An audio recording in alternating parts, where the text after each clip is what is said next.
പള്ളി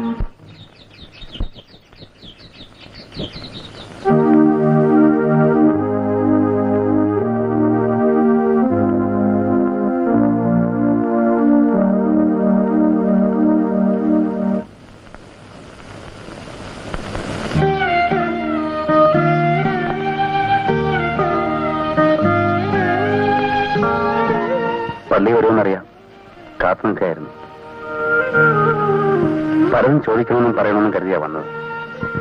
പക്ഷേ ഇപ്പോ എന്തിനാ കരയുന്നത്? ഇതിലാരെയും കുറ്റപ്പെടുത്താനില്ല. അമ്മയുടെ ഭാഗത്തൊരു തെറ്റുമില്ല. അമ്മയ്ക്ക് സുഖമാണോ?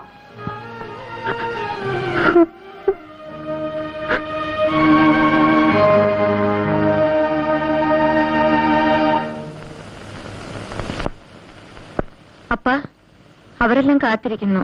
ഉണ്ണണ്ടേ? നീ ഇവനെല്ലാം കൊടുക്ക്. വല്യപ്പച്ചന്റെ കൂടെ ഞാൻ ഉണ്ണു. വേണ്ട മോനെ, വല്യപ്പച്ചന് വിശപ്പില്ല. ഇന്നലെ രാത്രി മുതലേ അപ്പനൊന്നും കഴിച്ചില്ലല്ലോ. എന്തിനാടി കഴിക്കുന്നേ? സമയത്തിന് വല്ലതും കഴിക്കാഞ്ഞ അപ്പന്റെ വയറ്റുവേദന വീണ്ടും വരും. വരൂ, അവരെല്ലാം കാത്തിരിക്കുന്നു. വാ മോനെ. ഇരിക്കുമോളി. നീ പട്ടിണി കിടന്നുകൊണ്ട് ഇവിടെ ആരുടെയും സ്വഭാവം മാറാൻ പോകുന്നില്ല. ഇരിക്ക്. അന്തസ്സുള്ള ബന്ധുക്കളോട് പെരുമാറാൻ അറിയണമെങ്കിൽ അതുപോലെ അന്തസ്സുള്ള കെട്ടിയവനായിരിക്കണ്ടേ? നിന്റെ അമ്മായിയപ്പന്റെ യോഗ്യതയാണ് പറയുന്നതെങ്കിൽ അതെനിക്കറിയാം. എന്താണെന്നറിയാം? എന്റെ ഡാഡിയെ കുറിച്ച് ചേട്ടൻ ഇനിയും പറയാനുണ്ടോ? എന്താ ഞങ്ങളുടെ ദോഷം? മോളി ഒന്ന് നിർത്ത്. ആണുങ്ങളുടെ കൂടെ ഇനി പെണ്ണുങ്ങളും പടക്കിറങ്ങിയാൽ ഇതെവിടെ ചെന്ന് നിൽക്കും? അത് മറ്റുള്ളവർ മനസ്സിലാക്കണം. എന്റെ കുഞ്ഞിന്റെ ബർത്ത്ഡേ പാർട്ടി കോഴിക്കോട്ട് വെച്ച് മതിയെന്ന് ഞാൻ പറഞ്ഞതാ. അപ്പൻ നിർബന്ധിച്ച ഇവിടെ വെച്ചാക്കിയത്. എന്നിട്ട് ആ ഗസ്റ്റുകളുടെ മുമ്പിൽ വെച്ച് നാണക്കേട്. അത് കഴിഞ്ഞില്ലേ ശേലി, മതി. കോഴിക്കോട്ട് നിന്ന് ആരൊക്കെ വന്നതെന്ന് അപ്പനറിയോ? ഓ, വലിയ കാര്യമായിപ്പോയി. ചക്കാത്തിന് സ്കോച്ച് വിസ്കിയും വെടിയിറച്ചിയും മീനും താറാവും വെച്ച് വിളമ്പി ആരാടാ വരാത്തത്? അതിന് പിടിച്ച കാശിന് കണക്കറിയാവോ? അങ്ങനെ ചോദിച്ചാൽ മറ്റുള്ളവരും കണക്ക് പറയേണ്ടി വരും. ഈ അന്നത്തിന്റെ മുമ്പിൽ ഇരുന്ന് വഴക്കടിക്കാടാ. മാത്ത് പിടിച്ചാൽ പറഞ്ഞ അപ്പം കേട്ടില്ലേ? ഞാൻ ഷെർലിൻ ദൂർത്തടിക്കുന്നെന്നും ക്ലബിൽ പോയി കണ്ണന്മാരുടെ മുമ്പിൽ അഴിഞ്ഞാടുന്നെന്നും പറയുന്ന ആളിന് കള്ളു കുടിക്കാനും കണ്ട വെപ്പാട്ടികൾക്ക് വീടും പറമ്പ് വെച്ചു കൊടുക്കാം. മാത്തുക്കുട്ടി, എന്റെ വയറൊഴിഞ്ഞിട്ടാടാ ഞാൻ ഈ കൂട്ടത്തിൽ കൂടെ ഇരുന്നത്. എന്നെ ഒന്ന് തിന്നാനേ ചോദിക്കേ. വിശപ്പ് എല്ലാവർക്കും ഉണ്ടപ്പ. ഇന്നലെ മുതൽ മോളിയും പട്ടിണിയാ. അതിന്റെ കാരണം അപ്പനെ അന്വേഷിച്ചോ? മോളിയുടെ ഡാഡി അങ്ങേരുടെ ഗുണത്തിനല്ല, എനിക്ക് സ്വന്തമായിട്ട് ഏർപ്പാടുണ്ടാക്കാനാ പറഞ്ഞത്. അങ്ങനെ നിനക്ക് സ്വന്തമായിട്ട് ഉണ്ടാക്കണമെങ്കിൽ നിന്റെ അമ്മായി അപ്പനോട് തുറന്നു പറയടാ മുടക്കിത്തരാൻ. അന്നമ്മച്ചെടുത്തിട്ട് അപ്പം മുടക്കിയതാണോ ചേട്ടന് ഇപ്പൊ അനുഭവിക്കുന്നത്? മോളിയെ വല്ലതും പറഞ്ഞുണ്ടല്ലോ, നീ എന്നെ ചെയ്യൂടാ തെങ്കോന്ത.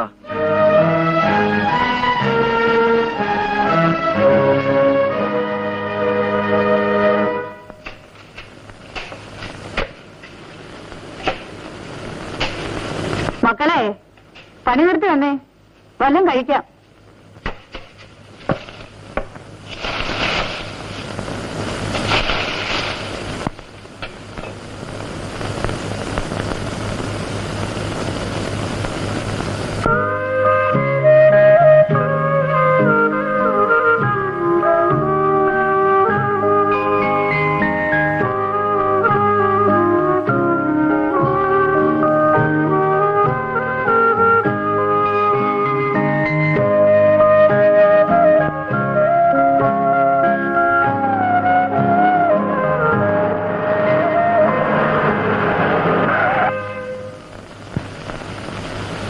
അപ്പൻ എന്നാ പണിയായി കാണിച്ചത്?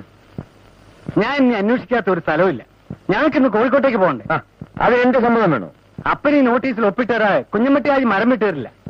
എടാ, ഒരു അല്പ സ്വൈര്യം കിട്ടാനേ ഇറങ്ങിയിടുന്നത്. ഉപദ്രവിക്കാതെ പോ. അത് കൊള്ളാം. കരാർ പ്രകാരം മരം അയക്കഴിഞ്ഞാൽ ഇറ്റലിയും ജപ്പാനും ഒക്കെ വെളിയിലുള്ള പാർട്ടിയാ. അവർ കേസ് കൊടുക്കും. അപ്പൊ ലക്ഷക്കണക്കിന് രൂപയുടെ നഷ്ടപരിഹാരം കൊടുക്കേണ്ടി വരും. എന്റെ എക്സ്പോർട്ട് ലൈസൻസ് പോവുകയും ചെയ്യും. രൂപ ചോദിച്ചാൽ കിട്ടത്തില്ല. പോട്ടെ, ഇതിലൊന്നും ഒപ്പിട്ട് വന്നാൽ എന്താ നഷ്ടം? അതിനും പറ്റത്തില്ലെങ്കിൽ പിന്നെ ഞങ്ങൾ എങ്ങനെ ജീവിക്കും? മറ്റുള്ളവരുടെ മുഖത്ത് നോക്കി നിർത്തടാ. ഇങ്ങോട്ടാ.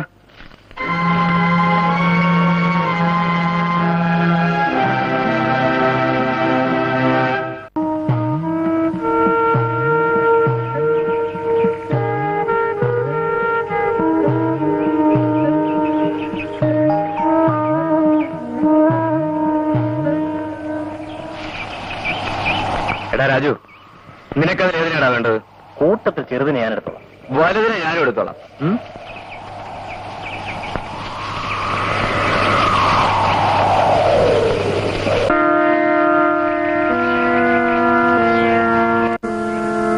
തമ്പ്രാട്ടികൾക്ക് ഇപ്പോഴും വൈത്തമുണ്ടോ? അങ്ങനെ അങ്ങ് മാറിപ്പോകാതെ. ഈ ജാതിക്കാർക്ക് ഗുരുവായൂർ നടവരെ തുറന്നു കൊടുത്തു. എന്നിട്ടും നിങ്ങളിങ്ങനെ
മറ്റല്ലോടാ നിക്കറിയോടാ.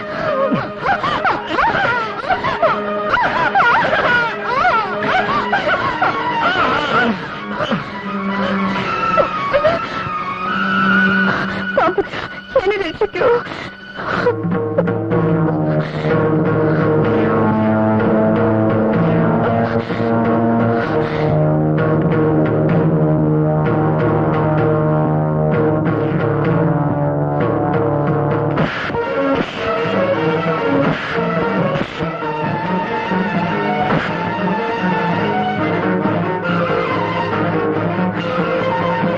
സാവിത്രി വിൽക്കുന്നു.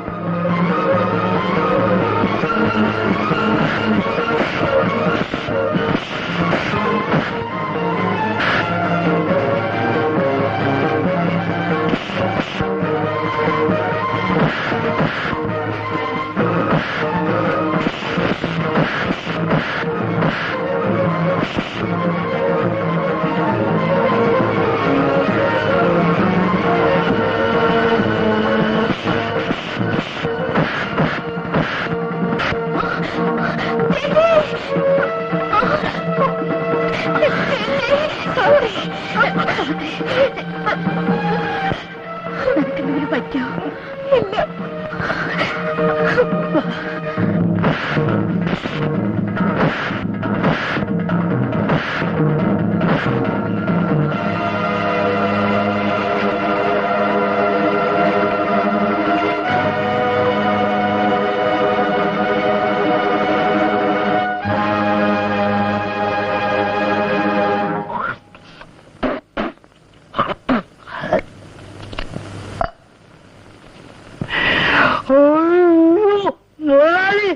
മോളെ അമ്പുജ എടീ, ഇതാരാ വന്നിരിക്കുന്നു നോക്ക.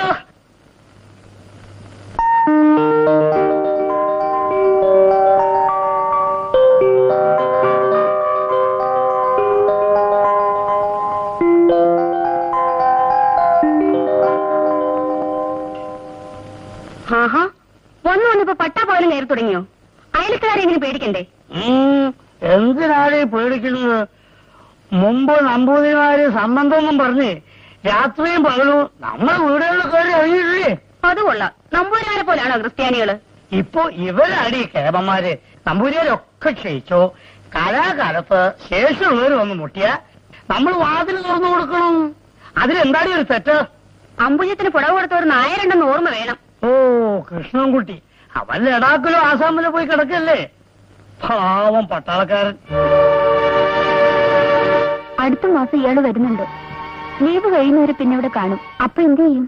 പിന്നെ അങ്ങോട്ട് വരുത്തും, എന്റെ അടുത്തേക്ക്. ഒക്കെ വെറുതെ. കാണുമ്പോഴേ ഈ സ്നേഹമുള്ളൂ. എനിക്കറിയാം. ഇവിടെ വന്നു പോയിട്ട് ഇന്നൊക്കെ ദിവസം 24 ഇനി എല്ലാ ദിവസവും വന്നേക്കാം. പോരെ?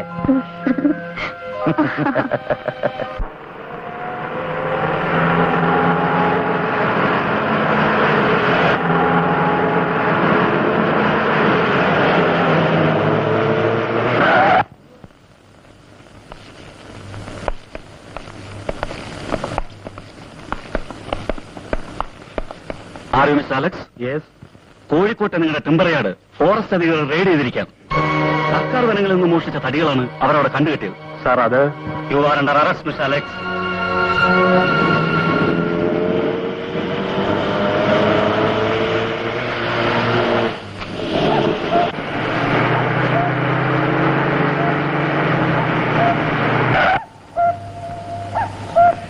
നമ്മൾ വക്കീലിനെയും കൂട്ടി വരുമ്പോഴാണ് അറിഞ്ഞത് നിങ്ങൾ മോനെ ജാമ്യത്തിൽ ഇറക്കിയെന്ന്.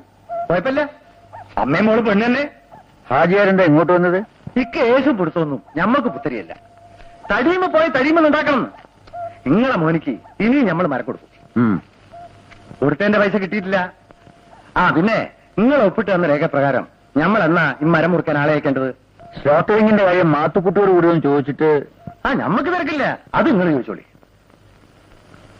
എന്തായാലും ശരി, റബ്ബർ തോട്ടം സ്ലോട്ടറിങ്ങിന് കൊടുക്കാൻ ഞാൻ സമ്മതിക്കില്ല. ഇല്ലെങ്കിൽ ആചാർക്ക് പണം കൊടുക്കേണ്ടി വരും. നിന്നോട് ആരും പറഞ്ഞ അയാളോട് പോയി കള്ളത്തടി വാങ്ങിക്കാൻ? അയാളും ഞാനുമായി തർക്കത്തിലാണെന്ന് നിനക്കറിയില്ലേ? അപ്പൊ എന്റെ ശത്രുവിനെ കൂട്ടുപിടിച്ച് പെട്ടെന്ന് കോടീശ്വരനാകാനുള്ള നിന്റെ അതിമോഹം ഇപ്പൊ കിട്ടിയല്ലോ. ആ കുറിച്ച് നീ തന്നെ അങ്ങ് ചുവന്നാ മതി. മാത്തുക്കുട്ടി, ഹാജിയാർക്ക് ഞാൻ ഗ്യാരണ്ടി ഒപ്പിട്ട് കൊടുത്തതാ. എന്നോട് ചോദിച്ചിട്ടല്ലോ നിങ്ങൾ ഒപ്പിട്ടത്. ഇവന്റെ താളത്തുരത്ത് നിങ്ങൾ തുള്ളി. നമ്മുടെ വസ്തു കൈയേറ്റത്തിൽ ഹാജിയാരുമായി ഞാൻ ഇന്നും കേസിലാണെന്ന് അപ്പനറിയാമല്ലോ. അതിന് നീ എന്നെ വിസ്തരിക്കണ്ട. സായിപ്പിന്റെ കാലത്തുള്ള മരങ്ങളല്ലേ, വളർന്നു മുറ്റി കറയും പറ്റി. പിന്നെ ഇവിടെ നിർത്തിയിട്ടുണ്ടാ? അത് ഞാൻ സ്ലോട്ടറിങ്ങിന് കൊടുക്കാൻ തീരുമാനിച്ചു. അപ്പം തന്നെ അതൊക്കെ നിശ്ചയിച്ചാൽ മതിയോ? പിന്നെ ആരും നിശ്ചയിക്കണം? അപ്പന്റെ പോലല്ലേ? അല്ലടാ, ഞാനും കൂടെ കഷ്ടപ്പെട്ടുണ്ടാക്കിയതാണ് ഇതെല്ലാം. അന്ന് കാട്ടിലും മലയിലും കിടന്ന് ചോരയും നീരും വറ്റിച്ച് അധ്വാനിക്കുമ്പോ നീയൊക്കെ എവിടെയായിരുന്നു? ഇന്ന് അവകാശം പറയാൻ വരുന്നു? ആ തോട്ടത്തിലൊരു മരം പോലും മുറിക്കാൻ ഞാൻ സമ്മതിക്കില്ല. അപ്പനല്ല ആരായാലും ശരി. പിന്നെ എങ്ങനെയാടാ ഹാജിയാർക്ക് കാശ് കൊടുക്കുന്നേ? നിങ്ങളെല്ലാം കൂടെ ഉണ്ടാക്കി വെച്ച കടമല്ലേ? എങ്ങനെയാണെന്ന് വെച്ചാൽ വീട്ടിക്കും.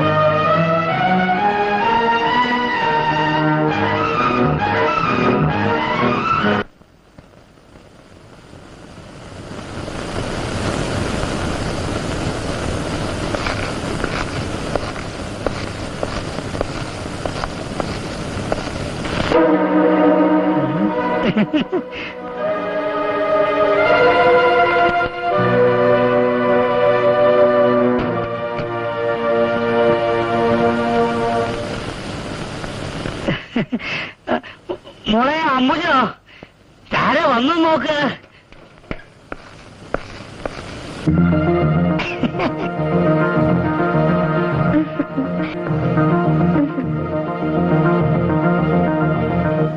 എന്നാലും എന്റെ കൃഷ്ണൻകുട്ടി ഇങ്ങനെയുണ്ട് ഒരു പട്ടാളം.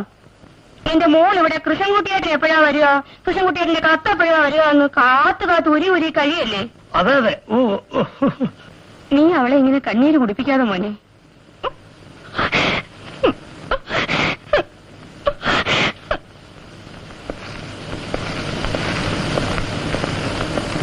എന്റെ അമ്മുകുട്ടി, നീ പറയുന്ന നേരാണ് കരുതിയിട്ട് അവൻ ഇവിടെ എങ്ങാനും കൂടി ആകെ കുഴപ്പോ. ഞാൻ വന്നില്ലേ അമ്പുജം?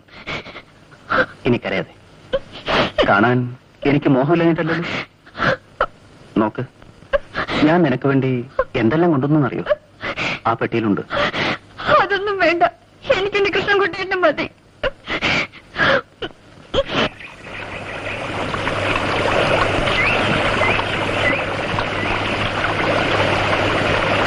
ഇന്നലെയും തൊഴാൻ വന്നപ്പോ പാപ്പച്ചനെ ഞാനിവിടെ നോക്കിയിരുന്നു, കണ്ടില്ല.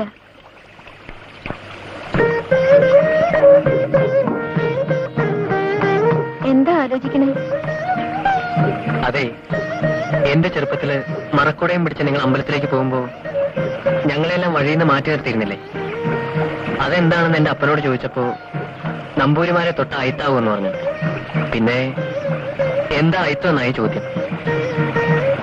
അപ്പനോടും എല്ലാവരോടും ചോദിച്ചു, ആരും പറഞ്ഞു തന്നില്ല. ഒടുവിലൊരു ദിവസം, ഓർമ്മയുണ്ടോ സഹോദരിക്ക്, ഈ അയിത്തം എന്താണെന്നറിയാനാ. അയ്യോ എന്റെ ദേവരെ, കുട്ടിയത്തോലെ ഈ നസോണിച്ചേട്ടൻ തൊട്ട് അശുദ്ധമാക്കി. ഇല്ലത്തെ കുട്ടി നീ തൊട്ടു.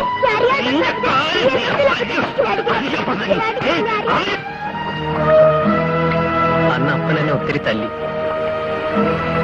ഇപ്പോ സാവിത്രി അടുത്ത് വരുമ്പോ എനിക്ക് പേടിയാ. എന്തിനാ? അയിത്താവില്ലേ തൊട്ടാൽ? ഇല്ല. എന്നാൽ ഒന്ന് ഞാൻ തൊട്ടോട്ടെ? തൊട്ടോളൂ.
ദീപം ദീപം ദീപം ദീപം ദീപം.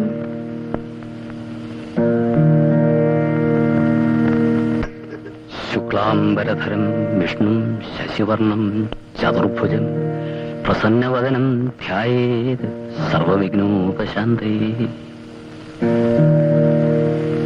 സാവിത്രി, എടി, എവിടെയായിരുന്നു നീ ഇതുവരെ?